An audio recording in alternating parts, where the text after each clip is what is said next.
보고자 하는 하나님의 말씀은 우리 마가복음 우리 4장 우리 1절부터 우리 20절까지 봅니다.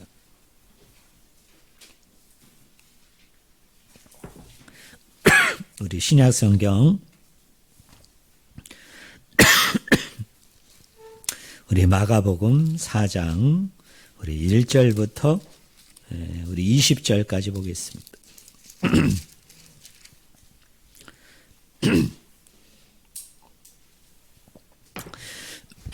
제가 가지고 있는 성경책은 신약성경 58쪽입니다. 마가복음 4장 1절부터 20절까지 제가 말씀을 읽습니다. 예수께서 다시 바닷가에서 가르치시니 큰 무리가 모여들거늘 예수께서 바다에 떠 있는 배에 올라 앉으시고 온 무리는 바닷가 육지에 있더라. 이에 예수께서 여러 가지를 비유로 가르치시니 그 가르치시는 중에 그들에게 이르시되 들으라. 씨를 뿌리는 자가 뿌리러 나가서 뿌릴새 덜어는 길가에 떨어짐에 새들이 와서 먹어버렸고 덜어는 흙이 얕은 돌밭에 떨어짐에 흙이 깊지 아니하므로 곧 싹이 나오나 해가 돋은 후에 타서 뿌리가 없으므로 말랐고 덜어는 가시떨기에 떨어짐에 가시가 자라 기운을 막음으로 결실하지 못하였고 덜어는 좋은 땅에 떨어짐에 자라 무성하여 결실하였으니 30배나 60배나 100배가 되었느니라 하시고 또 이르시되 들을 귀 있는 자는 들으라 하시니라. 예수께서 홀로 계실 때 함께한 사람들이 12제자와 더불어 그 비유들에 대하여 물으니 이르시되 하나님 나라의 비밀을 너희에게는 주었으나 외인에게는 모든 것을 비유로 하나니 이는 그들로 보기는 보아도 알지 못하며 듣기는 들어도 깨닫지 못하게 하여 돌이켜 죄사함을 얻지 못하게 하려 함이라 하시고 또 이르시되 너희가 이 비유를 알지 못할진대 어떻게 모든 비유를 알겠느냐. 뿌리는 자는 말씀을 뿌리는 것이라. 말씀이 길가에 뿌려졌다는 것은 이들을 가리킴이니 그 말씀을 들었을 때 사단이 즉시 와서 그들에게 뿌려진 말씀을 빼앗는 것이요. 또 이와 같이 돌밭에 뿌려졌다는 것은 이들을 가리킴이니 그 말씀을 들을 때 즉시 기쁨으로 받으나 그 속에 뿌리가 없어 잠깐 견디다가 말씀으로 인하여 환난이나 박해가 일어나는 때에는 곧 넘어지는 자요. 또 어떤 이는 가시떨기에 뿌려진 자니 이들은 말씀을 듣기는 하되 세상의 염려와 재물의 유혹과 기타 욕심이 들어와 말씀을 막아 결실하지 못하게 되는 자요. 우리 20절 같이 읽겠습니다. 좋은 땅에 뿌려졌다는 것은 그 말씀을 듣고 받아 30배나 60배나 100배 결실을 하는 자니라. 아멘. 오늘 읽은 본문 말씀을 가지고 4가지 땅에 떨어진 씨라는 제목으로 우리 하나님의 말씀을 나누기를 원합니다. 오늘 씨 뿌리는 자의 비유는 예수님의 많은 비유 중에 우리에게 아주 이렇게 친숙한 비유 중에 하나가 아닐까 그렇게 생각이 됩니다. 이 씨 뿌리는 자의 비유는 요한복음을 제외한 공간복음서, 세 복음서에 다 기록됐습니다. 마태복음 13장, 마가복음 4장, 그리고 누가복음 8장에 이렇게 기록되어 있습니다. 그런데 이 세 군데 기록된 이 씨 뿌리는 자의 비유를 우리가 읽어보면 가장 순도가 높은, 어떻게 생각하면 좀 완전도가 좀 높은 비유는 이 마가복음 4장에 소개된 비유인 것을 우리가 알 수 있습니다. 이 마가복음 4장에 씨 뿌리는 자의 비유는 크게 2가지 구조로 되어 있어요. 하나는 4절부터 8절은 예수님께서 비유를 설명하시는 부분이고 14절부터 20절은 예수님께서 이 비유에 대해서 직접적으로 해설을 하십니다. 해석을 하고 있습니다. 이 예수님께서는 이 비유를 통해서 그 비유를 듣는 청중들, 사람들에게 2가지를 원하시는 거죠. 하나는 뭐냐면 이 하나님의 말씀이 이렇게 선포되어질 때 그 선포되어진 말씀을 듣고 받는 사람들에게 있어서 반응이 하나가 아니고 그 반응들은 어떻게 나타난다고요? 다양하게 여러 가지로 그 반응이 나타날 수밖에 없다는 것을 바로 예수님께서 말씀하고 있는 겁니다. 또 하나는 뭡니까?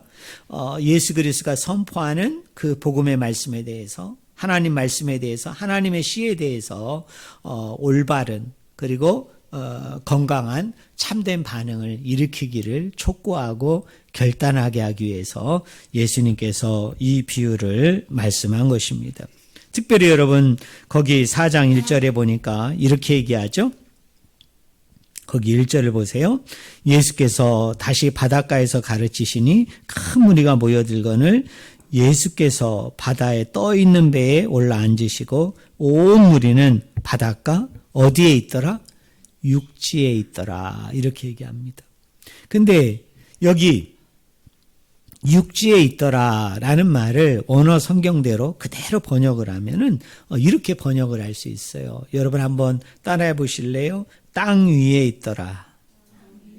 네, 땅 위에 있다 말입니다. 우리가 찾아 읽지는 않겠습니다만 4장 26절 또 4장 31절에도 땅에라는 말이 나와요. 근데 이 땅에라는 말이 여기에서도 원어대로 직역하면 무슨 말이냐면 땅 위에라는 뜻입니다. 여러분 땅 아래도 아니고 땅 옆도 아니고 무슨 말이라고요? 땅 위에라는 말이 요 짧은 문단 안에서 문맥 안에서 몇 번이나 쓰입니까? 3번이나 땅 위에, 땅 위에, 땅 위에라는 말이 반복적으로 쓰입니다. 제가 왜 설교를 시작하기 전에 이 말씀을 여러분에게 들려주느냐면 여러분 이 씨 뿌리는 자의 비유를 우리가 이해하기 위해서는 몇 가지 단어의 개념들을 여러분이 전 이해를 가지고 이 비유를 들여다봐야 이 비유가 던져주는 그 핵심적인 메시지를 여러분이 놓치지 않을 수 있습니다. 자, 첫째는 뭐냐면 씨에 대한 비유이죠. 그죠? 자, 이 씨가 뭘 의미할까요? 예수님께서 이거는 설명을 친절하게 해 주시죠. 여러분 거기 4장 14절에 보면은 뿌리는 자는 뭐를 뿌린다고 얘기합니까? 말씀을 뿌린다. 그러니까 이 씨가 뭐를 의미한다고요? 말씀을 의미하는구나. 말씀. 자, 그 다음에 두 번째로 여러분이 이 비유를 알기 위해서 이제 알아야 되는 개념 중에 하나는 땅이에요. 땅. 여러분, 어떤 사람이 씨를 뿌리는데 땅에 뿌립니다. 밭에 뿌립니다. 그런데 이 땅이 의미하는 바가 뭘까요? 여러분, 이 밭이 의미하는 바가 뭘까요?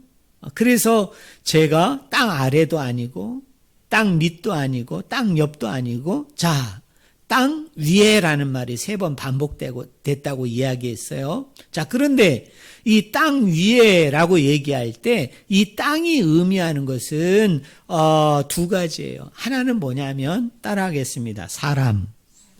뭐를 의미한다고요? 사람을 의미합니다. 사람. 그러니까 예수님께서 말씀을 땅에 뿌리는데 밭에 뿌리는데 그 땅이 뭐냐면 그 밭이 뭐냐면 사람들에게 뿌린다는 거예요. 사람들에게. 뭐를 뿌린다고요? 사람들에게 말씀을 뿌린다.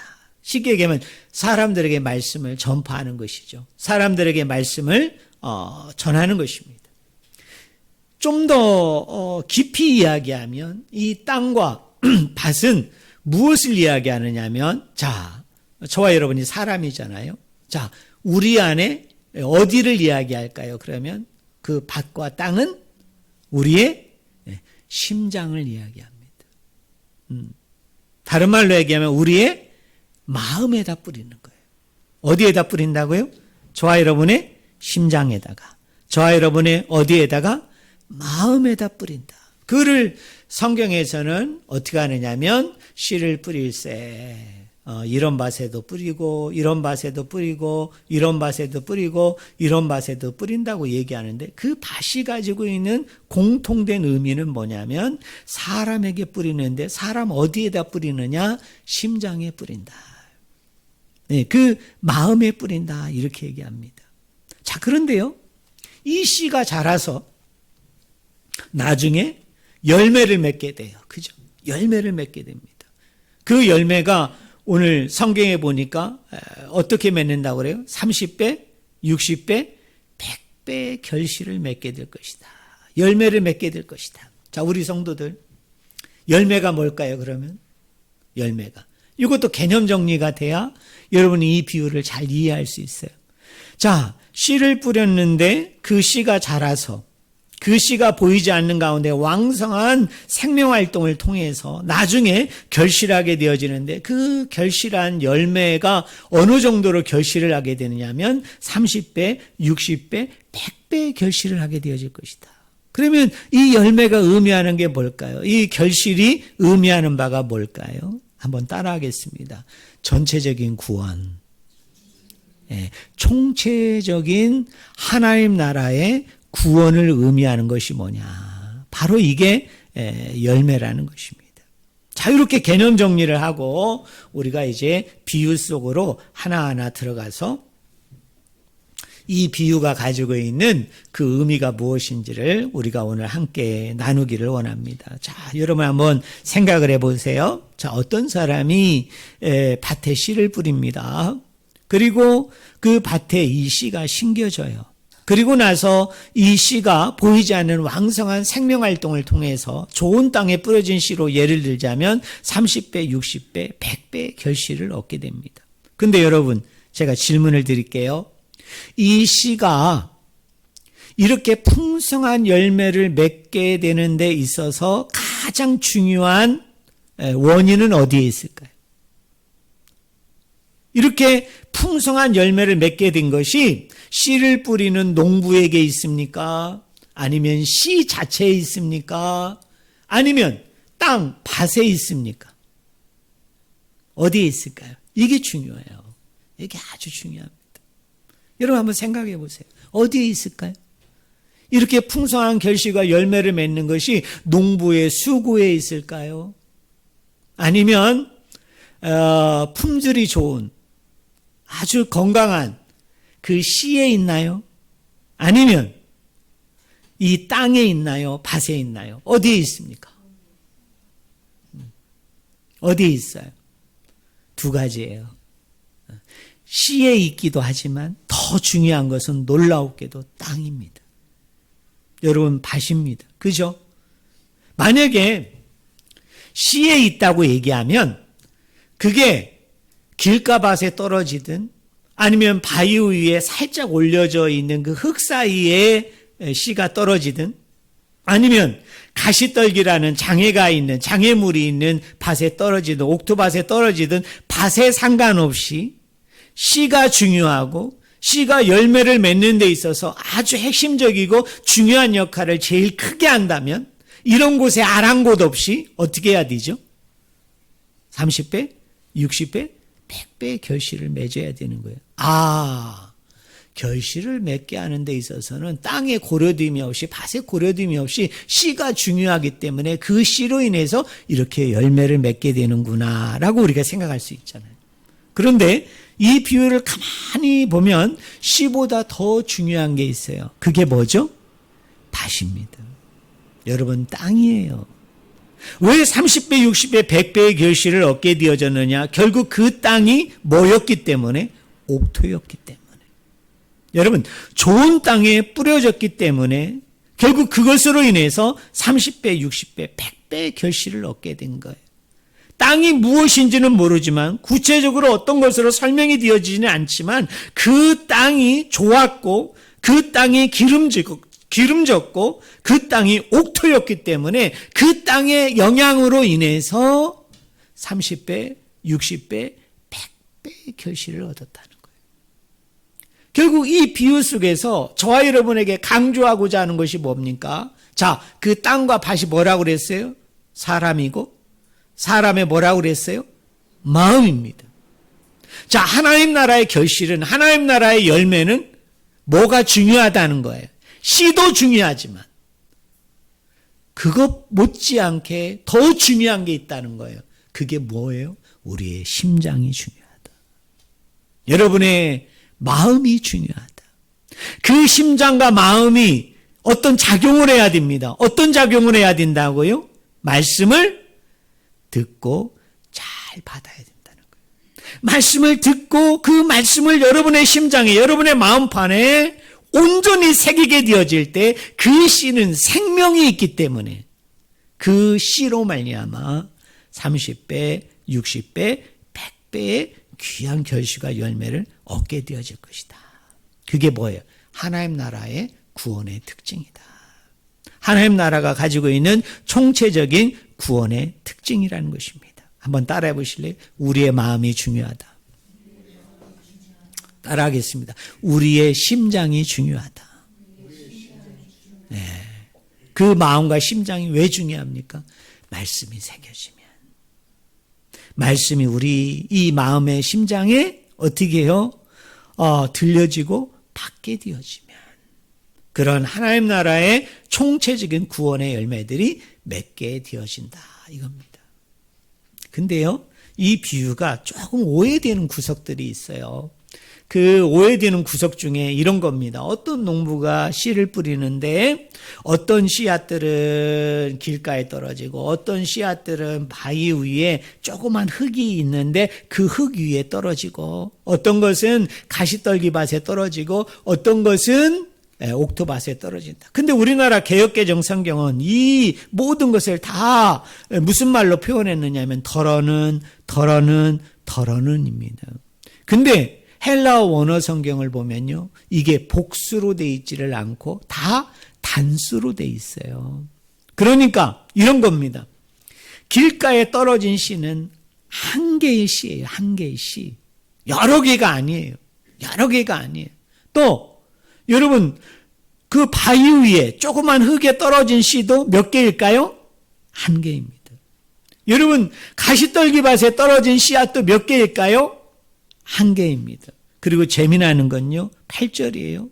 8절은 이렇게 번역을 해야 됩니다. 30배, 60배, 100배가 되었느니라가 아니라 여기에 중요한 말을 다 빠뜨렸어요. 그게 뭐냐면 하나는 30배, 하나는 60배, 하나는 100배가 됐다는 것입니다.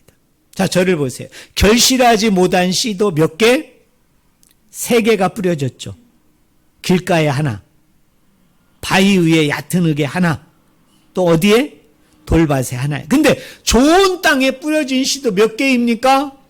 3개죠. 왜? 하나가 30배 맺었고 하나가 60배 맺었고 하나가 몇 개 맺었어요? 100개. 그래서 33 시리즈예요. 33 시리즈. 50대 50이에요. 이거를 예수님께서는 놀라웠게도 수사학적으로 이 비유 가운데 속에서 이거를 비교하는 거예요. 3개는 열매가 없고 3개는 열매가 있는데 그 3개들은 각자 하나씩 어떻게 돼 있다고요? 우리의 마음판에, 우리의 심장에 어떻게 돼 있다는 거예요? 새겨짐으로. 그 새겨지게 되어질 때 비록 하나의 씨앗이지만 그 하나의 씨앗을 통해서 30배가 맺어질 수도 있고 60배가 맺어질 수도 있고 100배가 맺어질 수도 있다. 이게 바로 예수님의 비유의 말씀이에요. 그러니까 이런 겁니다. 처음에 뿌려진 씨앗은 작아요. 그렇게 대단하지 않아요. 위대하지 않아요. 하나의 씨앗입니다. 그런데 놀라운 것은 뭐냐면 그 하나의 작은 보잘것없는 어떻게 생각하면 볼품없는 단 하나의 씨앗이지만 그 씨앗이 저와 여러분의 마음에, 심장에 새겨지기만 하면 거기서 어떤 결실이 난다고요? 30배, 60배, 100배의 결실이 난다. 여러분 믿으십니까? 여러분 우리가 전도를 하다 보면 우리가 어떤 사람들에게 아주 심혈을 기울여서 아주 집중해서 우리가 복음을 전하는 경우가 많은가요? 아니면 우리가 전도해 보셔서 알지만 대다수의 사람들에게는 우리가 그렇게 전하지 못하는 경우가 많은가요? 어느 경우가 더 많아요? 여러분이 전도한다 할 때 어떤 사람이 심혈을 기울여서 여러분의 전하는 그 복음에 대해서 귀를 기울이고 그 귀를 기울이는 가운데 놀라운 반응을 일으키는 것은 모르겠어요. 있을 수도 있고 없을 수도 있고, 있어도 우리가 전도의 현장에 나가보면 어쩌다가 내 생애에 글쎄요 5손가락 아니 3손가락 2손가락 한 번에 일어나는 일이죠. 대다수의 경우는 어떻습니까? 그렇지 못한 경우들이 상당히 많지요. 하지만 이 복음이 가지고 있는, 이 말씀이 가지고 있는 힘은 얼마나 놀라우냐면요, 여러 개의 씨앗이 아니에요. 단 한 개의 씨앗이 그 사람의 마음에 새겨지면, 그 사람의 마음 중심에 그 씨앗이 떨어지면, 그 심장에 떨어지면, 그 하나의 씨앗이라 할지라도 때로는 몇 배? 30배. 때로는 몇 배? 60배. 때로는 몇 배? 100배의 결실을 얻는다. 이것이 우리에게 소망이 되고 위로가 되는 거예요. 여러분, 아직도 여러분의 남편과 가족들 중에 예수님을 만나지 못하고 복음에 대해서 적극적으로 반응을 하지 못하는 사람들에 대해서 우리가 소망을 놓지 말아야 되는 것은, 희망을 놓지 말아야 되는 것은, 내가 확실히 전하고 그 확실히 전한 것을 이 사람이 100% 반응을 일으켜야만 그 영혼이 변화되는 것은 아닌 것 같아요. 우리가 전하는 여러 가지 씨앗들이 있지만, 그러나 그 씨앗 중에 단 하나의 씨앗, 그 씨앗이 언제인지는 모르지만 그것이 그 사람에게 새겨지고 그 사람에게 주어지면 그 씨는 놀라운 생명력이 있어서 어떻게 된다고요? 어떤 하나의 씨는 30배로, 어떤 하나의 씨는 60배로, 어떤 하나의 씨는 100배로 전파된다는 것을 알고 우리가 낙심하고 염려하지 말고 열심히 하나님 나라의 복음을 전하는 저와 여러분이 되기를 주님의 이름으로 간절히 축원을 드립니다. 자, 우리가 또한 이 비유를 하면서 우리가 두 번째로 오해하지 말아야 될 것은, 이 비유를 이렇게 적용하면 안 돼요. 이 비유는 너희들 4개의 밭이 있는데 너희들의 지금 상태가 어떤 밭이냐라는 것을 설명하기 위한 게 아니에요. 또 하나, 이 4개의 밭이 있는데 너희들은 궁극적으로는 이 밭이 돼야 된다라고 우리에게 교훈하기 위해서 또 전해주는 비유는 아닙니다. 이 비유에서 가장 우리가 골똘히 생각해야 되는 것은 뭐냐면 씨에 대한 설명이에요. 뭐에 대한 설명이다? 씨에 대한 설명입니다. 씨에 대한 설명. 자, 예수님께서는 이 비유를 자기를 따르는 무리들, 사람들에게 전할 때에 예수님 당시엔 구약성경이 있었거든요. 예수님께서는 그 구약성경 중에 한 곳의 말씀을 염두에 두고 있었던 것 같아요. 그게 어디입니까? 예레미야서 31장에 나오는, 따라하겠습니다. 새 언약. 새 언약이라는 것입니다.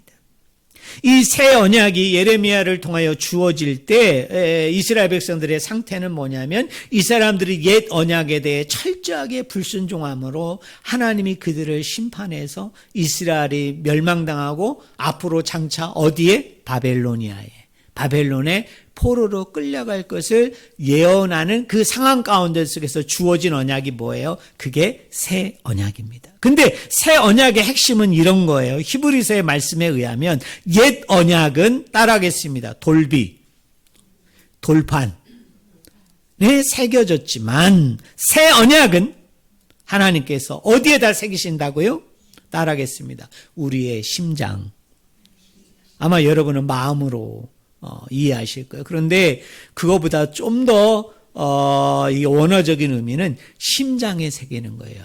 우리의 이 마음의 중심에 새기는 거예요. 그래서 어떻게 합니까? 더 이상 불순종하지 못하게 하고 순종함을 통해서 그 새 언약이 가져다주는 축복을 하나님이 누리게 하기 위해서 돌판에 새겼더니 이 돌판에 새겨진 언약대로 살지를 못하는 거예요. 이스라엘 백성이 안 되겠어요. 그래서 하나님 편에서 확실하게 이 언약대로 살아서 복된 백성으로 만드는 방법은 어떻게 해야 된다? 심장에 새기는 거예요. 마음에 새기는 거예요. 그러면 어떻게 됩니까? 심장에 새기고 마음에 새겼기 때문에 이 사람들이 그것을 순종하게 되어진다라는 것입니다. 근데 우리 여기서 잠깐 물어볼까요? 왜 심장에 새길까요? 왜 마음에 새길까요? 고대인들은요, 이 심장을 뭐라고 생각했느냐? 사람의 중심이라고 생각했어요. 사람을 구성하는 한 중앙이라고 생각했어요. 근데 이 심장에서 무슨 일이 일어나느냐? 이 사람이 뭔가를 선택하고 결정하는 모든 것들이 다 이루어지는 것이 어디이다? 심장이라고 생각했어요. 쉽게 예를 들자면 내가 우상을 섬길지, 내가 하나님을 섬길지, 내가 공의와 정의를 행할 것인지 아니면 불의를 행할 것인지 불법을 행할 것인지, 이 모든 것들을 판단하고 결정하고 선택하는 것은 고대인들은 다 어디에서 결정한다고 생각했어요? 마음이라고 생각했어요. 심장이라고 생각했어요. 그래서 하나님께서도 어떻게 하시느냐면 내가 말씀을 그 심장에 새긴다, 그 중심에 새긴다. 그건 뭐예요? 네가 어떤 거를 선택하고 결정을 할 때 하나님의 뜻에 맞게, 하나님의 말씀에 맞게, 하나님의 명령에 맞게 선택하고 결정하게 해야 되기 때문에 모든 선택과 결정의 중심인 어디에다가? 그 심장의 마음에 어떻게 한다고요? 새긴다 이 말이에요. 그런데 오늘 우리 예수님께서는 비유 가운데 뭐라고 얘기해요? 그 씨를 밭에 뿌린다, 땅에 뿌린다. 근데 그 밭과 땅은 사람인데 사람의 어디라고 얘기했어요? 마음에 새긴다, 심장에 새긴다. 그런데요, 오늘 예수님께서는 네 가지 밭을 이야기해요. 여러분 거기 4장 4절을 보세요. 우리 4장 4절 한번 같이 읽겠습니다. 준비 시작. 뿌리새 덜어는 길가에 떨어짐에 새들이 와서 먹어버렸고. 자, 첫 번째 밭은 어디예요? 길가에 씨를 뿌렸죠. 근데 문제가 생겼어요. 이 씨가 땅에 심겨지기도 전에 누가 찾아와서? 새들이 찾아와서 이 새들이 그걸 어떻게 했어요? 훔쳐버렸어. 여러분, 빼앗아 버렸어요. 근데 제가 예전에 마가복음을 여러분에게 설명하면서 이런 얘기를 한 적이 있을 거예요. 마가라는 이 제자는 마태, 누가, 요한도 아주 탁월하고 훌륭한 제자이고 저자이지만, 그러나 마가는 천재적인 이야기꾼이에요. 여러분, 천재적인 말쟁이입니다. 이번에 우리 한강 그 작가가 우리나라 처음으로 여러분 그 노벨 문학상을 받았잖아요. 저는 이런 생각을 해요. 만약 마가가 오늘날 살아 있다면, 마가가 여전히 이렇게 작가로 저자로 활동해 있으면 아마 마가는 벌써 노벨 문학상을 수상할 정도로 아주 천재적인 작가예요. 천재적인 저자입니다. 왜 그러느냐면 이 마가의 이 복음을 우리가 1장부터 16장까지 읽어보면 이 마가는 그 이야기를 전개해 나갈 때 어떻게 전개해 나가냐면 앞에서 다루는 그 이야기를 이 앞부분에서 끝내는 게 아니고 이 앞부분에서 이야기되어졌던 이야기를 저 뒷부분으로 가면서 그것을 어떻게 하느냐면 부연하고 설명하고 확대시키고 완성시키는 데 있어서 아주 탁월한 그런 기법이라고 그럴까요? 아니면 수사학적인 방법들을 이 마가가 탁월하게 씁니다. 자, 이 길가에 떨어짐에 그 씨가 땅에 들어가기 무섭게 새들이 와서 그 씨앗을 탈취해 버렸어요. 빼앗아 버렸어요. 이 이야기의 구체적인 예를 마가는 저 뒷부분에 가보면 마가복음 8장 27절과 33절에 보면 이런 얘기가 나와요.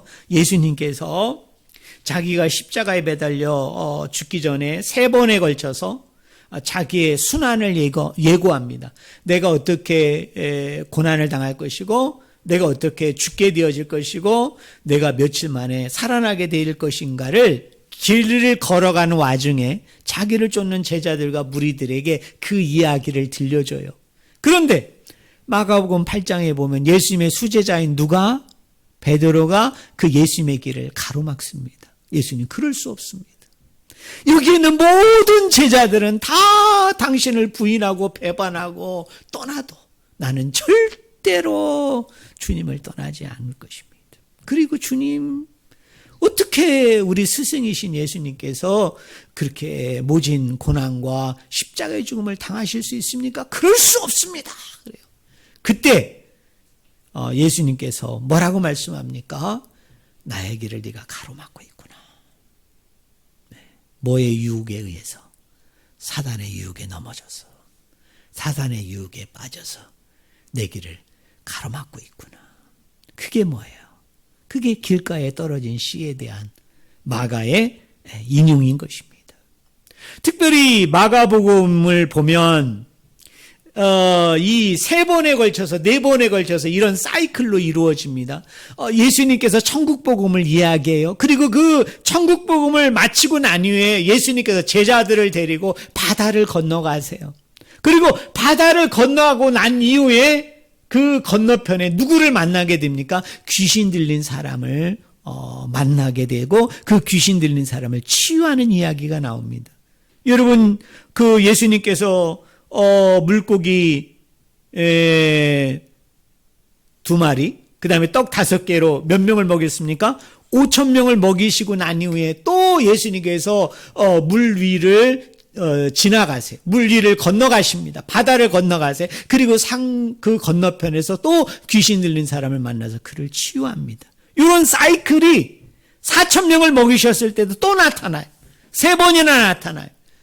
결국 마가는 이 이야기를 통해서 우리에게 던져주고자 하는 질문이 뭐냐면, 하나님의 복음을, 하나님의 말씀을 예수 그리스도를 통해서 받은 이 제자들이 귀신과 맞닥뜨렸을 때, 바다라고 상징되는 리오야단과 같은 그런 고난과 한란과 핍박과 유혹과 시험이 오게 되어졌을 때 그 말씀이 그 마음판에 그대로 오로지 새겨지는 것으로 남을 것인가? 아니면 그 귀신으로 인해서 새겨지기도 전에, 이 말씀에 대해서 반응하기도 전에 탈취당할 것인가? 빼앗기게 되어질 것인가? 그 질문에 대해서 계속적으로 도전을 주고 있는 것이 뭐냐면 마가의 이야기예요. 자, 2번째로 예수님은 뭐라고 얘기합니까? 5절에 우리 5절 말씀 한번 같이 읽어봅시다. 준비 시작. 더러는 흙이 얕은 돌밭에 떨어짐에 흙이 깊지 아니하므로 곧 싹이 나오나 라고 얘기해요. 자, 여기 우리나라 성경은 흙이 얕은 돌밭이라고 그랬는데 이걸 원어 성경대로 제가 잘 표현하면 아까 제가 반복한 게 있죠. 바위 위에 어떻게 돼 있다고요? 얇은 흙이 있어요. 얇은 흙. 그런데 그 바위 위에 뭐가 떨어졌어요? 씨가 떨어졌어요. 그럼 어떻게 되죠? 뜨거운 태양이 떠오르게 되어지면 너무 흙이 얇은 층에 이게 거의 이게 그 땅에 들어간 것도 아니고 나온 것도 아니고 애매모호하게 나와 있어요. 그러면 이 씨가 어떻게 돼요? 말라 비틀어져서 죽게 되어지므로 더 이상 그 씨가 열매를 맺어요? 못 맺어요? 못 맺게 돼요. 근데 마가는 이 이야기를 어떤 이야기 속에서 이야기하느냐면 베드로의 부인 사건을 가지고 이 이야기를 합니다. 베드로가 십자가에 유대 병정들에 의해서, 로마 병정들에 의해서 지금 빌라도 법정 뜰 안에서 신문을 받고 있는데 그 신문을 받고 있을 때 우리 베드로는 뭐 하고 있었나요? 꼭 가야바 뜰 밖에서 숯불을 펴놓고 불을 쬐고 있었단 말이에요. 그런데 어떤 계집종 하나가 베드로를 향해서 뭐라고 얘기하죠? 근데 가만히 너를 보니까 너 얼마 전에 예수를 쫓은 제자 맞지? 너 예수를 뒤따라가는 사람 맞지? 그랬더니 베드로가 뭐라고 얘기해요? 거기서 부인합니다. 난 아니다. 너 잘못 봤다. 그런데요, 마가는 재미나게도요, 그 이야기를 샌드위치 기법을 씁니다. 자, 첫 번째 부인한 베드로의 이야기와 두 번째, 세 번째 부인한 이야기 사이에 무슨 이야기를 갖다 거기다 살짝 집어넣느냐면 예수님께서 신문을 받아요. 그 신문을 받을 때 빌라도가 묻습니다. 네가 유대인의 왕이냐? 네가 메시아냐? 근데 우리 예수님은 어떻게 하시죠? 거기서 부인하지 않고 네 말이 맞다. 네 말이 정답이다. 인정을 합니다. 근데 베드로는 어떻게 하죠? 계속적으로 예수님을 부인하고 부정하고 여러분 저주하게 되어집니다. 무슨 이야기일까요? 무슨 이야기일까요? 이 말씀이라는 씨앗이 생명의 씨앗이고 그 생명 자체가 아무리 담겨져 있는 씨앗이라 할지라도 그것이 우리 안에 깊은 뿌리를 내리지 못하면, 우리 안에 깊이 자리를 잡고 있지 못하다 보면 이런저런 이유에 의해서 어떻게 된다? 그 말씀이 열매를 맺지 못해요. 결실을 맺지 못해요. 마치 바위 위에 살짝 올라져 있는 씨앗처럼 해가 찌어지게 되면, 어려움이 오고 힘든 일이 오고 역경이 오고 고난이 오면 그것으로 인해서 어떻게 합니까? 그리스도를 떠나요. 말씀을 떠나요. 여러분, 우리가 그렇지 않습니까? 이게 우리의 상태이죠. 자, 세 번째 밭은 어디입니까? 7절에 더러는 가시떨기에 떨어짐에 가시가 자라서 기운을 막음으로 결실하지 못해요. 자, 이 씨는 그래도 땅에 심겨졌어요. 그런데 문제는 뭐냐면 이 땅에 가시떨기라는 장애물이 있는 거예요. 그래서 이 싹이, 이 씨가 싹을 내가지고 막 조금 올라오다가 어디에 걸려가지고 가시떨기에 걸려서 더 이상 자라지를 못하고 어떻게 됩니까? 그거에 파묻혀가지고 생명이 다해서 그냥 스르르 죽게 되어지는 그 이야기를 이야기해요. 근데 마가는 이 이야기를 누구의 이야기하고 접목시킵니까? 어느 날 예수님 앞에 한 부자가 왔어요. 부자가 예수님께 묻습니다. 어떻게 해야 영생을 얻을 수 있습니까? 어떻게 해야 영원한 생명을 얻을 수 있습니까? 라고 이야기하면서 예수님께서 그 사람에게 뭐라고 얘기하죠? 네가 가진 모든 것을 다 버려두고 누구를 쫓아요? 나를 쫓으라. 그랬더니 이 사람이 근심하여 떠나니라. 왜 근심했을까요? 뭐가 많아서? 돈이 많은 거예요. 재물이 많은 거예요. 다 버리기에는, 다 놓고 가기에는 어떻습니까? 가진 것이 너무나 많은 거로 그거에 마음이 뺏겨서, 생각이 뺏겨서, 중심이 뺏겨서 예수님을 따르지 아니하는 것입니다. 사랑하는 성도 여러분, 우리 안에 말씀이 새겨지고 우리 안에 말씀이 각인되어진다 할지라도 이런 여러 가지 유혹 때문에, 여러 가지 이런 돈에 대한, 재물에 대한, 건강에 대한 많은 것에 대한 걱정과 염려 때문에 여러분의 마음이 그런 장애물로 가득 채워지게 되어지다 보면 결국 그것이 자라지를 못하고 결국 그것으로 인해서 뭐를 맺지 못해요? 결실과 열매를 맺지 못하게 되어질 것이다. 자, 마지막으로 뭐라고 얘기합니까? 8절에 더러는 좋은 땅에 떨어짐에 자라 무성하여 결실하였으니 30배나 60배나 100배가 되었느니라. 자, 마가는 탁월한 이야기꾼입니다. 이 이야기를 어디서 얘기하느냐 하면 세 군데에서 얘기해요. 하나는 마가복음 5장의 혈류증 여인의 믿음, 마가복음 7장의 수르보니게 여인의 믿음, 그 다음에 마가복음 10장의 바디메오의 믿음이에요. 자, 저를 보세요. 간단히 얘기하면 예수님께서 일행들하고 같이 길을 가는데 갑자기 누가 예수님의 옷자락을 만져요.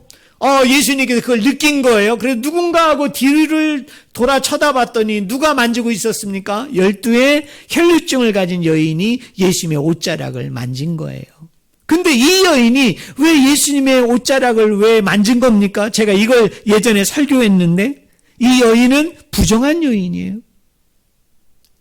이 여인은 어떤 믿음을 가지고 있었느냐면 나는 부정한 자로서 예수 그리스도에게 내 부정을 전가시키면, 내 부정을 전염시키면 이 예수 그리스도는 장차 십자가상에서 우리의 부정의 모든 문제를 해결하고 치유해 주시는 하나님이기 때문에 자기의 부정을 예수님에게 묻히어서 예수님을 부정하게 했어요. 그런데 예수님은 십자가상에서 이 모든 부정을 깨끗게 해요. 완전하게 해요. 거룩하게 해요. 그래서 다시 그 예수 그리스도의 그 깨끗함, 그 거룩함, 온전함이 나에게 다시 전가되어져서 내가 이 부정으로부터 구원되어질 것을 이 여인은 믿었기 때문에 이 여인은 예수님의 옷자락을 터치한 거예요. 예수님은 그 믿음을 보시고 이 12의 혈류증 여인의 믿음을 낫게 해요. 그런데 이 부분에 재미난 말씀이 있어요. 그게 뭐냐면 따라하겠습니다. 예수님의 소문을 듣고. 듣다라는 게 강조돼요. 들음으로 와서 그 옷을 만지는 그 믿음의 결단을 한 여인이 누구냐? 그게 이 헬루증 여인이에요. 자, 여러분, 수르보니게 여인, 아들이 죽었습니다. 아들이 병이 걸렸어요. 그런데 이 수르보니게 여인은 어떤 여인이에요? 이방인이에요. 그런데 이 여인이 놀라운 고백을 하죠. 상에 떨어지는 그 부스러기도 동물도 먹는데, 개도 먹는데, 하나님 그 부스러기마저도 하나님 나에게 허락해달라고 그가 믿음을 보이게 되어질 때 이 수르보니게 여인의 믿음을 통해서 어떻게 됩니까? 그곳에 있지 아니하고 멀리 있는 아들이 치유되고 회복이 되는 일이 일어나요. 그때 요 맥락에서 또 중요한 말이 뭐냐면 따라하겠습니다. 예수의 소문을 듣고 이 여인이 찾아온 거예요. 듣고 찾아온 거예요. 또 하나는 누구입니까? 바디메오예요. 그는 소경입니다. 그는 거지입니다. 근데 이 바디메오가 예수님이 오신다는 이야기를 듣고 예수님이 지금 자기 앞에 지나간다는 그 소문을 듣고 뭐라고 얘기합니까? 다윗의 자손이요, 나를 불쌍히 여겨주소서라고 그가 외치게 되어질 때 예수님께서 그 소경의 눈을 뜨게 한 사건이에요. 이 세 사람의 공통된 반응이 무엇입니까? 그게 좋은 땅에 떨어진 거예요. 말씀을 들음으로 받아요. 그 말씀이 이 사람들의 마음판에 오로지 각인이 되고 새겨지게 되어질 때 어떤 일이 일어나게 됩니까? 이 세 사람의 특징이 여러 한번 들어볼래요? 12의 헬루증을 가진 여인의 두 가지 특징. 첫째는 뭐죠? 여인이에요. 두 번째는 뭐죠? 불결한 자예요. 부정한 자예요. 수르보니게 여인의 두 가지 특징. 그도 여인이에요. 근데 어떤 사람이에요? 이방인이에요. 여러분, 바디메오는 어떤 사람입니까? 그는 소경입니다. 그는 거지였어요. 그는 가난한 자의 표상이었고 가난한 자를 대표하는 자예요. 이런 자라 할지라도 이런 사람의 마음판에 뭐가 새겨지면, 말씀이 새겨지면, 복음이 새겨지면, 하나님 나라가 새겨지면 이 사람들 중에 어떤 하나의 씨는 얼마의 열매를 맺고 30배, 어떤 사람은 어떤 60배, 100배. 그래서 성경에 기록이 되는 아주 신앙의 위대한 산증인의 인물들로 이 사람들이 새겨지게 되는 놀라운 축복을 우리는 발견할 수 있습니다. 결론적으로 이야기합니다. 씨는 뭐라고 얘기했어요? 하나님의 말씀이라고 그랬죠. 땅은 뭐라고 그랬어요? 우리의 심장, 우리의 마음이라고 그랬죠. 여러분, 열매는 뭐라고 그랬습니까? 구원의 전체적인, 총체적인 여러분 그 사건을 이야기한다고 이야기했죠. 자, 근데 어떻게 하면 우리의 마음에, 우리의 마음판에 뭐가 새겨지면 말씀의 씨앗이 새겨지게 되어지다 보면, 그리고 그 말씀을 통해서 여러분이 이 심장으로부터, 마음으로부터 예수 그리스도의 그 왕되심, 예수 그리스도의 나의 주인 되심, 예수 그리스도가 나의 중심이라는 거죠. 여러분이 선택하고 결정하고 그 가운데 순종함으로 나아가게 되어지면 그 씨는 생명이 있고 그 씨는 왕성한 생명활동을 통해서 보이지 않는 가운데 나를 변화시킴으로, 나를 깨닫게 함으로, 나를 순종케 함으로 나를 통해서 구원의 총체적인 열매를 맺게 하는 뭐예요? 그런 일들이 일어나게 되어질 것이라는 것을 이야기하고 있는 게 뭡니까? 바로 씨 뿌리는 자의 비유예요. 저는 여러분들이 이 말씀의 씨앗의 능력을 믿고 여러분이 이 말씀이 여러분의 마음판에 새겨지기를 바랍니다. 여러분의 마음판에 이 말씀이 온전히 떨어지기를 바랍니다. 그럼 어떤 일이 일어난다고요? 하나의 씨를 할지라도 여러 개가 필요 없어요. 많이도 필요 없어요. 단 하나의 씨앗이랄지라도, 단 하나의 말씀이라도 여러분 마음판에 새겨지고 여러분의 마음판에 그 말씀이 심겨지기만 하면 그 하나가 30배가 될 수도 있고 그 하나가 60배가 될 수도 있고 그 하나가 100배가 될 수도 있는 겁니다.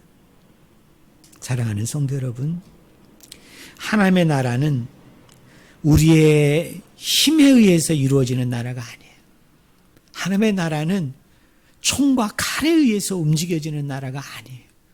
하나님의 나라는 철저히 말씀으로 시작하고 말씀으로 되어지고 말씀으로 열매 맺는다는 사실을 저는 우리 성도님들이 꼭 믿기를 주님의 이름으로 축원을 드립니다. 네, 그 말씀이 어디에 새겨지면 되는 거예요? 우리 심장 안에, 저와 여러분의 이 마음 안에 새겨지면 그게 뭐예요? 하나님의 말씀을 받고 순종하는 것인데 그 받고 순종하게 되어지면 저는 여러분들 가운데에도 30배, 60배, 100배 엄청난 이 총체적인 구원이 가져다주는 그 결실과 열매로 가득 채워지는 귀한 은혜가 있을 줄로 믿습니다. 기도하겠습니다. 하나님 아버지, 그렇습니다.